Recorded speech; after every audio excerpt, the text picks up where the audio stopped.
ഒരു എരിവോട് കൂടിയിട്ടുള്ള green chicken തവ fry ഉണ്ടാക്കാം.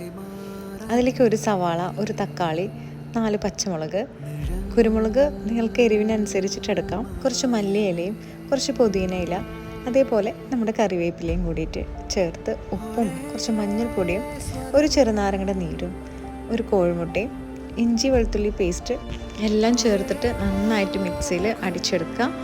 നമ്മൾ ചിക്കൻ കഴുകി വൃത്തിയാക്കിയിട്ട് വരഞ്ഞിട്ട് വേണം ഈ മസാലക്കൂട്ട് അതിലേക്ക് തേച്ച് പിടിപ്പിക്കാൻ. മസാല തേച്ചിട്ട് നമ്മൾ എന്തായാലും കുറച്ച് നേരം വെയിറ്റ് ചെയ്യണം.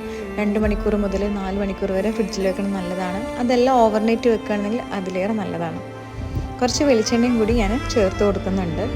നന്നായിട്ട് നമ്മൾ ഇതിൽ ഉപ്പൊക്കെ ഈ സമയത്ത് കറക്റ്റാണ് നോക്കണം. തവ ഫ്രൈ ആണ്, അധികം ഓയിൽ നമ്മൾ ഒഴിച്ചു കൊടുക്കണമെന്നില്ല. ഞാനിവിടെ വെളിച്ചെണ്ണയാണ് ഉപയോഗിച്ചിട്ടുള്ളത്. തിരിച്ചും മറിച്ച് നമുക്ക് മൂടി വെച്ചിട്ടൊക്കെ ഇത് വേവിച്ചെടുക്കാം കേട്ടോ. നല്ല ജ്യൂസി ആയിട്ടുള്ള ചിക്കനാണ്.